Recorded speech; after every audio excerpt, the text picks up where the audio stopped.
ہم جھاڑیوں کی آڑ لیتے ہوئے تیزی سے لینڈ روور کی طرف بڑھنے لگے۔ اچانک مجھے خیال آیا کہ لینڈ روور چند لوگوں کی نگاہوں میں آ چکی ہے۔ اس کا یہاں تک تعاقب کیا گیا اور تعاقب کرنے والوں نے اس کی اطلاع آنند سنگھ کو دی تھی۔ اس بات کے امکانات تھے کہ لینڈ روور کا تعاقب کرنے والے اب اس کی نگرانی کر رہے ہوں، لیکن لینڈ روور کو یہاں بھی چھوڑا نہیں جا سکتا تھا۔ لینڈ روور کے قریب پہنچ کر میں نے آس پاس کے علاقے کی سنگن لی، لیکن مجھے کوئی آہٹ سنائی نہیں دی۔ بہروز تم لینڈ روور سٹارٹ کر کے کچی سڑک پر لے جاؤ اور وہاں رک کر میرا انتظار کرو۔ میں نے بہروز سے سرگوشی کی۔ بہروز نے خاموشی سے گردن ہلا دیا۔ وہ بے چون چرا میری ہدایات پر عمل کر رہی تھی، غالباً اپنی ہوشیاری پر شرمندہ تھی۔ اس نے لینڈ روور سٹارٹ کیا اور اسے سڑک پر لے آئی۔ اس دوران میں میری نگاہیں اطراف کا جائزہ لے رہی تھی، لیکن کوئی حرکت محسوس نہیں ہوئی۔ پھر میں لینڈ روور کے قریب پہنچی اور پچھلا دروازہ کھول کر بیٹھ گیا۔ بہروز نے خاموشی سے گاڑی آگے بڑھا دی۔ شہر کی طرف چلو، میں نے کہا، اور پھر گہری نظروں سے چاروں طرف دیکھنے لگا، لیکن ابھی تک کوئی خاص بات نہیں ہوئی تھی۔ بہروز نے بھی شاید رکن آئینے سے اس کار کو دیکھ لیا تھا۔ منصور، اس کی آواز ابھی، ہاں میں نے دیکھ لیا، تم چلتی رہو۔ اطمینان سے میری نظریں پہلی کار پر مرکوز تھی۔ پہلے تو ایک محسوس فاصلہ دے کر سست رفتاری سے چلتی رہی، پھر دفعتاً اس کی رفتار تیز ہو گئی اور آگے نکلنے کے لیے ہارن دینے لگی۔ بہروز نے لینڈ روور سائیڈ میں کر لی اور پیلی کار زن سے آگے نکل گئی، لیکن تھوڑی دور جا کر وہ سڑک پر قدرے ترچھی کھڑی ہو گئی۔ بہروز نے رفتار ہلکی کر دی اور میں اپنی جگہ چھوڑ کر سامنے کی رخ پر آ گیا۔ کار کے چاروں دروازے کھلے اور 4 آدمی نیچے اتر آئے۔ چاروں مسلح تھے۔ لینڈ روور اب آہستہ آہستہ کھسک رہی تھی۔ کار والوں نے ہاتھ اٹھا کر ہمیں رکنے کا اشارہ کیا۔ اسی طرح سے اس رفتاری سے بڑھو اور جو ہی قریب پہنچو، رفتار تیز کر کے کار کے پچھلے حصے کو ٹکر مارتے ہوئے آگے نکل جاؤ، میں نے کہا، اور بائیں جانب ہو گیا۔ میں نے لینڈ روور کی چھت کے قریب ایک خانہ کھول کر 2 بستی بم نکال کے بہروز میری ہدایت کے مطابق آگے بڑھتی ہوئی بڑے محتاط انداز میں گاڑی کو ایک سمت میں کاٹ رہی تھی۔ پھر ایک دھماکہ ہوا اور وہ لوگ بری طرح چیخ پڑے۔ اس وقت میں نے سیفٹی پن کھینچ کر دونوں بم کار پر اچھال دیے۔ بہروز نے ایک دم ایکسیلیٹر پر دباؤ ڈال دیا اور گیئر کی گھراریاں گڑگڑانے لگیں، لیکن انجن طاقتور تھا۔ اس نے ایک لمحے میں پک اپ لے لیا اور دوسری طرف 2 ہولناک دھماکے اور پیلی کار فضا میں بلند ہوتی نظر آئی۔ میں مسکراتا ہوا بہروز کے پاس اگلی نشست پر آ بیٹھا اور بڑے اطمینان سے ڈرائیو کر رہی تھی۔ کافی دیر تک خاموشی رہی، پھر میں نے کہا، کیا یہ صرف اتفاق نہیں تھا؟ میں نہیں سمجھا۔ میں نے اسے دیکھتے ہوئے کہا، کیا اس قسم کی کسی حرکت کے امکانات ہو سکتے تھے؟ ان واقعات کا تعلق چمن سے تو نہیں ہے؟ میں نے کب کہا بہروز؟ مجھے احساس ہے منصور کہ میری وجہ سے تمہیں مشکل پیش آئی، یقین کرو اس کا مجھے اندازہ نہیں تھا۔ ارے بھائی، میں نے کچھ کہا ہے تم سے؟ میں جلدی سے بولا، ہر جگہ اس قسم کے لوگ ہوتے ہیں، لیکن یہ اتفاق کی بات ہے کہ اس کا تعلق آنند سنگھ سے نکل آیا۔ ویسے اس قسم کی چھوٹی چھوٹی بدماشوں کا تعلق کسی نہ کسی بڑے گروہ سے ضرور ہوتا ہے۔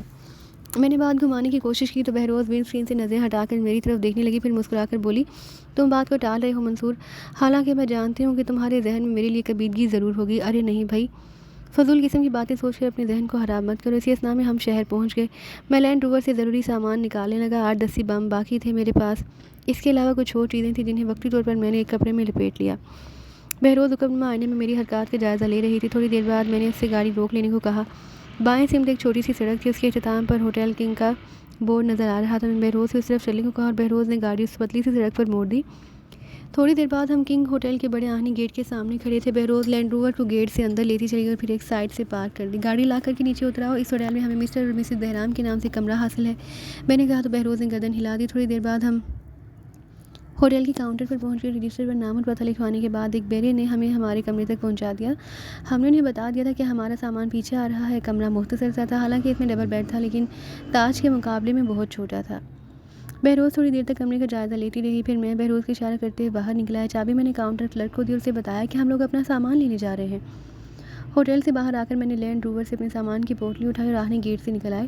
تھوڑی دیر بعد ٹیکسی کے ذریعے ہم دوبارہ تاج پہنچ گئے۔ بہروز اس تمام کارروائی کے دوران خاموش تماشائی بنی رہی۔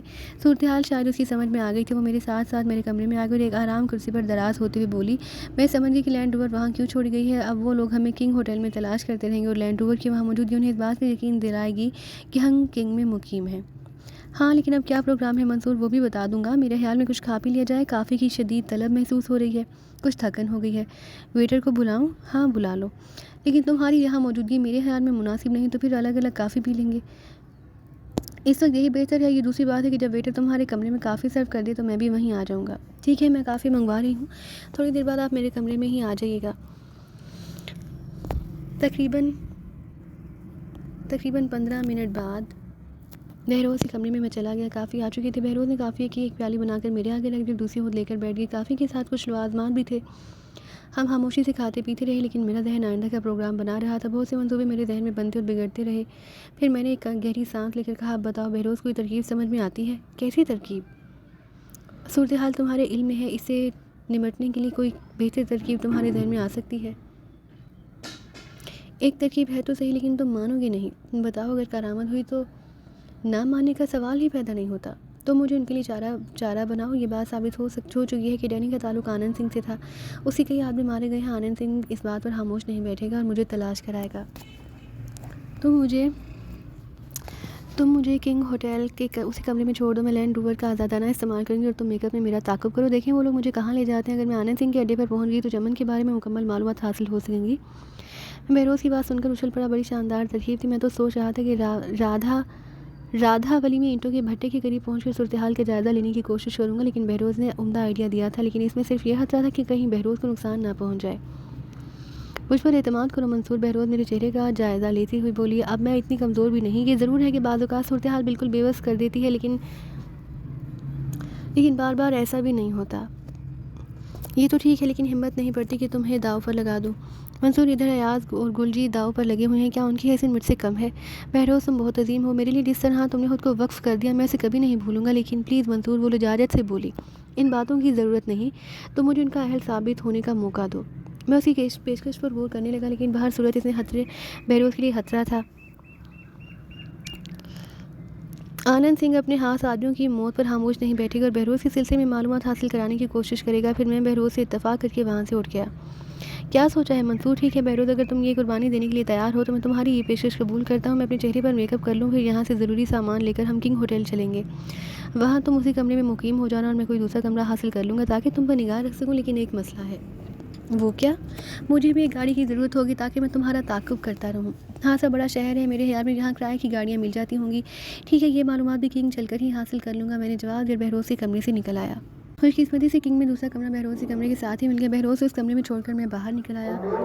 ہوٹل سپروائزر سے کرائے کی کار کے بارے میں پوچھا تو اس نے خود ہی ایک کار کی پیشکش کر دی۔ کار مجھے پسند آئی اور میں نے کرایہ ادا کر کے اس کی چابی حاصل کر لی۔ یہ مسئلہ بھی حل ہو گیا، کہیں باہر جانے کی نوبت نہیں آئی تھی اور پھر ہم انتظار کرنے لگے۔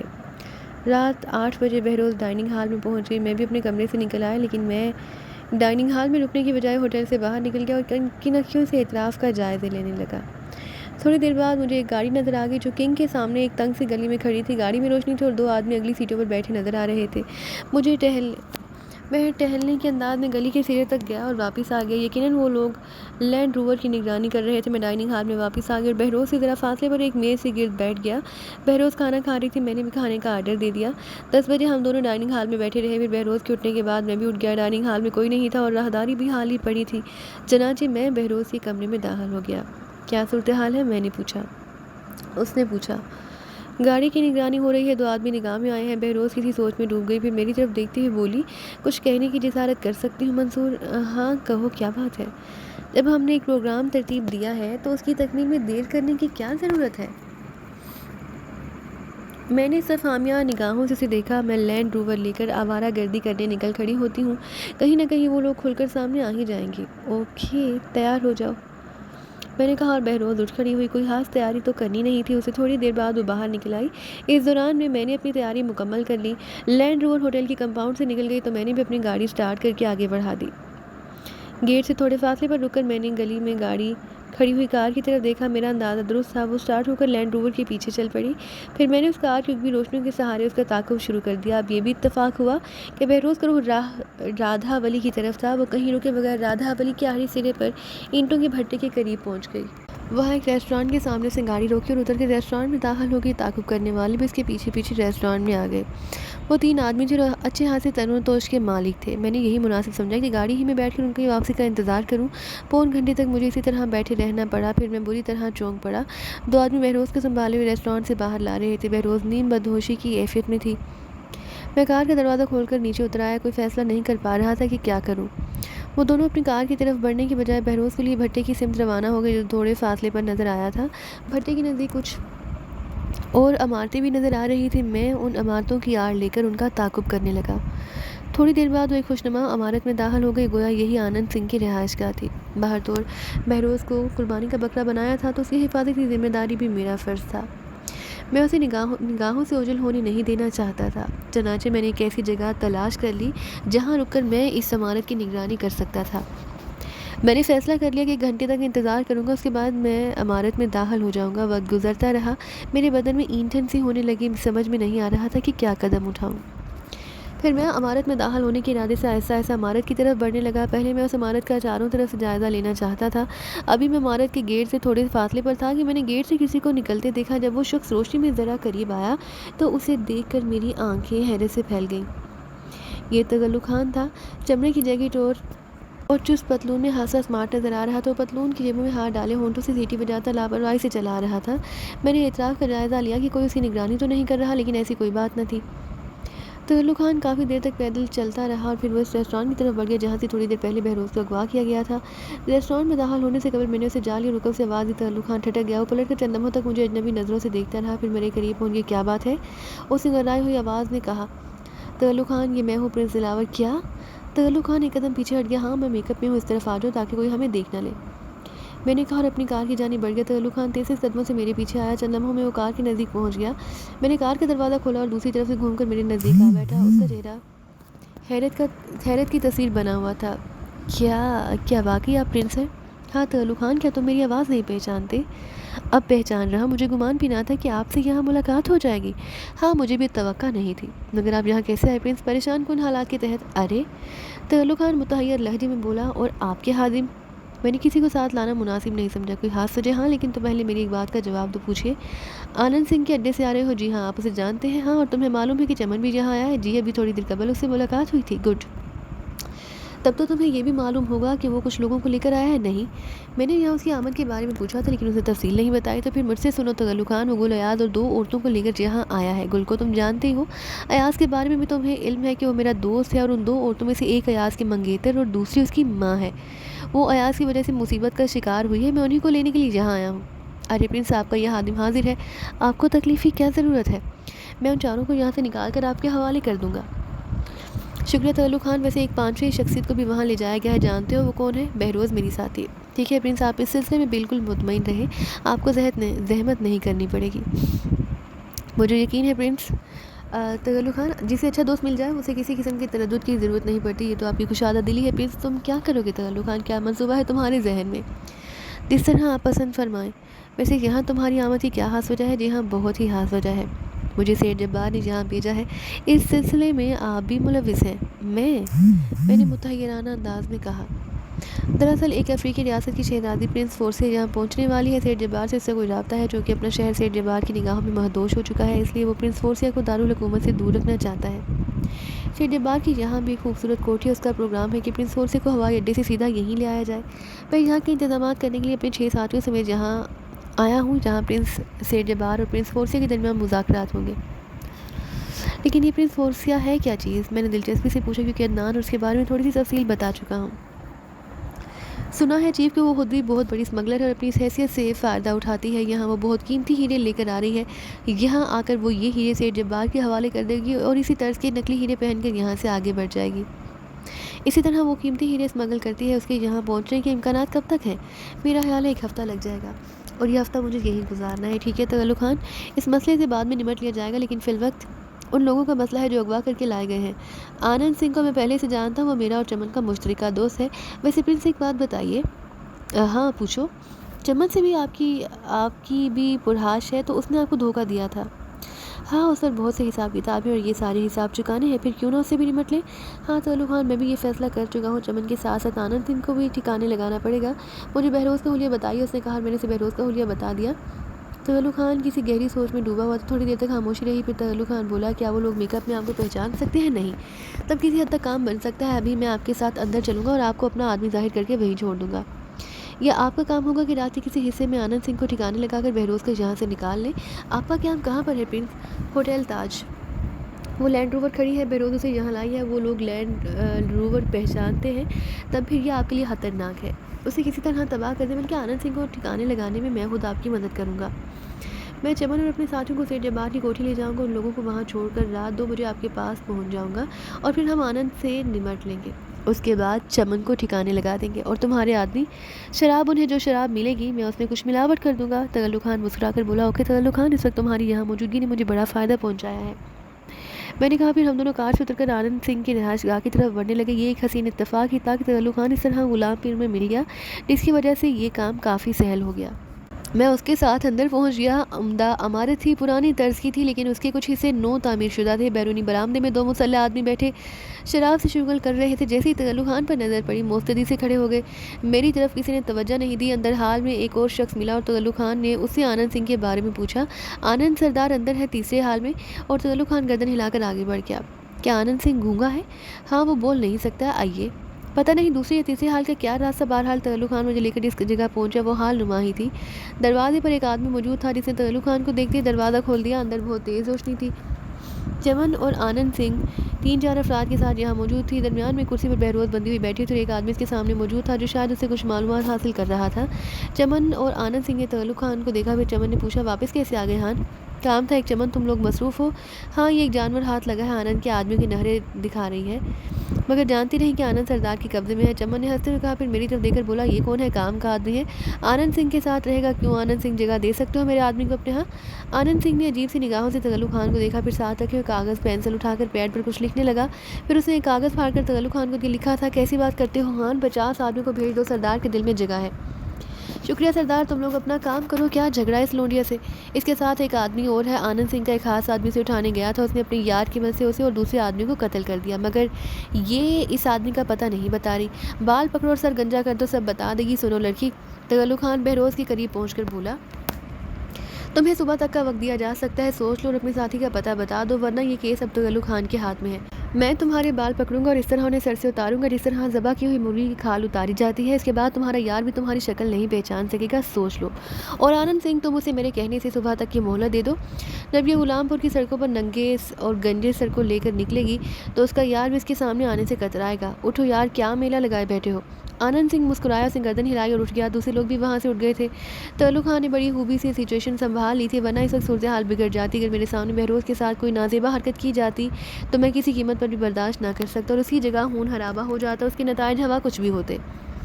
بہرحال بہروز کو اس جگہ اور اسی حال میں چھوڑ دیا گیا اور وہ ہمارے ساتھ باہر نکل آئے۔ ہاں تغلق خان، کیا کام تھا مجھ سے؟ چمن نے پوچھا، مجھے تو یہاں تمہارے آنے کی اطلاع بھی نہیں تھی۔ دارالحکومت سے مجھے باس کا پیغام ملا ہے۔ ارے کیا؟ چمن نے پوچھا، تم اپنے ساتھ کچھ لوگوں کو لائے ہو جن میں شاید 3 عورتیں اور ایک مرد ہے۔ کہاں ہیں وہ لوگ؟ یہی آنند سنگھ کے اڈے پر ہی رکھا ہے انہیں، لیکن باس اس سلسلے میں اب کیا چاہتے ہیں؟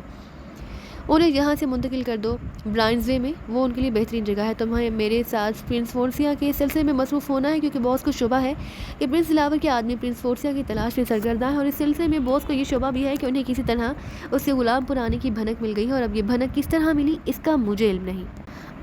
یہ پرنس دلاور تو خطرناک ترین بنتا جا رہا ہے ہم سب کے لیے یار۔ تغلق خان، کیا اس شخص کو ٹھکانے لگانے کا کوئی معقول بندوبست نہیں ہو سکا آج تک؟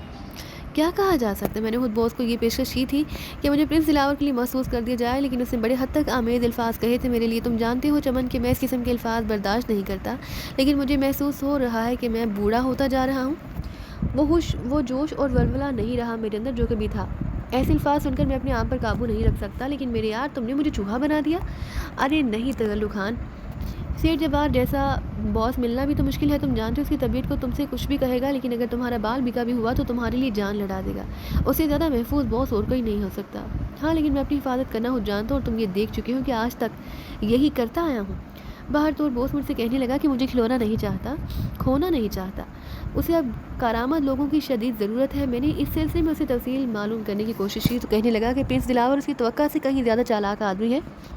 اس نے یہ بھی کہا کہ وہ نہیں جانتا کہ اس نے کن لوگوں کے ساتھ مل کر یہ جال پھیلائے ہیں، لیکن جو لوگ اس کے لیے کام کر رہے ہیں وہ معیاری قسم کے جرائم پیشہ لوگ ہیں، اور جو پلاننگ بھی کرتے ہیں وہ معمولی نہیں ہوتی۔ اس لیے پرنس دلاور کے معاملے کو بھی اس حد تک نہیں چھوا جائے گا کہ اسے قتل کرنے کی بات سوچی جائے۔ چمن، کیا تمہارے خیال میں یہ الفاظ تغلق خان جیسے آدمی کے لیے موزوں ہے؟ نہیں، ہرگز نہیں۔ جانتا ہوں تغلق خان کہ جس کام کے پیچھے تم لگ جاتے ہو اسے مکمل کر کے ہی چھوڑتے ہو، اور تمہارا کسی کے پھندے میں آنا بہت مشکل کام ہے، اور اس کے باوجود باس یہی کہتا ہے۔ باہر تو یہ اس کا اپنا ذاتی معاملہ تھا، میں نے اسے دبے الفاظ میں کہہ دیا کہ باس تغلق خان کے سپرد جو کام کیا جائے پورے طور سے سوچ سمجھ کر کیا جائے، اور جب کر دیا جائے تو اس کے بارے میں یہ سوچا جائے کہ وہ کام اب ہونا ہی ہے۔ نہ ہو سکا تو صرف اس وقت نہ ہو سکے گا جب تغلق خان کی لاش باس کے سامنے پہنچ جائے۔ باہر تو چھوڑو ان باتوں کو، تم کیوں کرو کہ فوری طور پر ان لوگوں کو میرے ساتھ لے کر چل پڑو۔ برائنزوے کی کوٹھی کی یہاں سے بدرجہ بہتر ہے۔